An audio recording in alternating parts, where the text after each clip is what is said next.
You're not doing nearly enough to manage your mental and emotional health. In this video, I'm going to be going over the top 5 things that you're not doing as a high-achieving professional to improve your mental and emotional well-being. Be sure to stick around to the end of the video because number 5 is the one that I see the most in high-achieving professionals and why they're not getting to where they need to be mentally and emotionally. Let's get into the video. Number 1, you're not aligning your values with your actions. Many high-achieving professionals that I talk to are often chasing external success, promotions, accolades, or financial milestones. While these aren't bad things to chase after, you need to pause to consider if these goals align with your personal values and if they're actually worth it for the time you're putting in. When it doesn't, this creates an internal conflict, and it leads to feelings of dissatisfaction no matter how much you try and accomplish. When your actions aren't aligned with your values, you're always going to feel like something is missing. This misalignment leads to chronic stress and anxiety because you're working so hard for things that don't bring you lasting fulfillment. You need to reflect on your core values and ask, are my goals aligned with what truly matters to me? Then you can adjust your priorities to create a sense of peace and satisfaction. Number 2, you're not managing your negative thoughts. Many high achievers let their negative thoughts spiral out of control, and they believe that self-criticism leads to better results. They'll dwell on their mistakes, overthink decisions, and let fear of failure take over, which is just a toxic mental cycle. Negative thoughts don't improve your performance. However, they do increase anxiety, lower your self-confidence, and keep you stuck in a pattern of overthinking. A fixed mindset focused on shortcomings makes it nearly impossible to see opportunities for growth or to celebrate your progress. Something you can do is to practice reframing your negative thoughts into positive ones. Instead of thinking to yourself, I'm not good enough, ask yourself, what can I learn from this? Shifting your mindset builds resilience and mental clarity. Number 3, you're not practicing enough emotional awareness. Many high-achieving professionals suppress their emotions, labeling them as distractions or weaknesses. They'll avoid addressing how they feel, thinking it'll just go away on its own. But instead, it builds up over time. Suppressing emotions doesn't make them disappear. It'll never work. They tend to resurface as heightened stress, anxiety, or even physical symptoms like headaches and fatigue.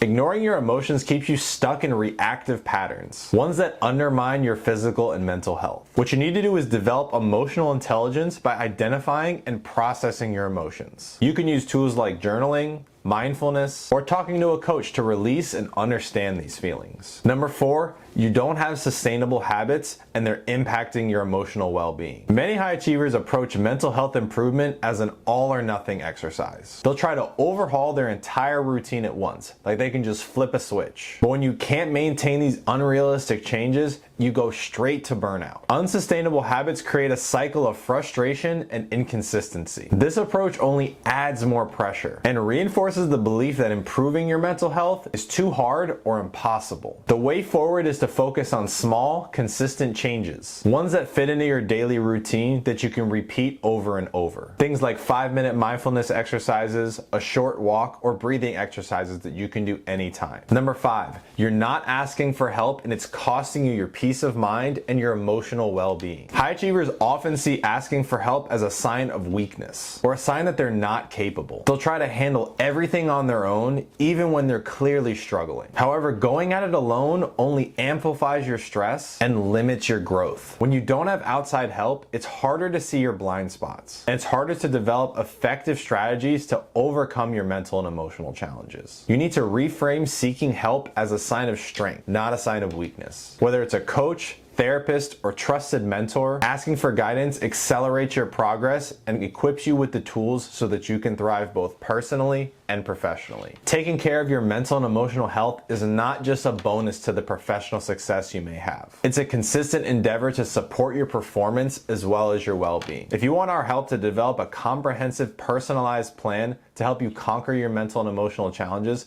click the link in the description to schedule a call and see if we're a good fit.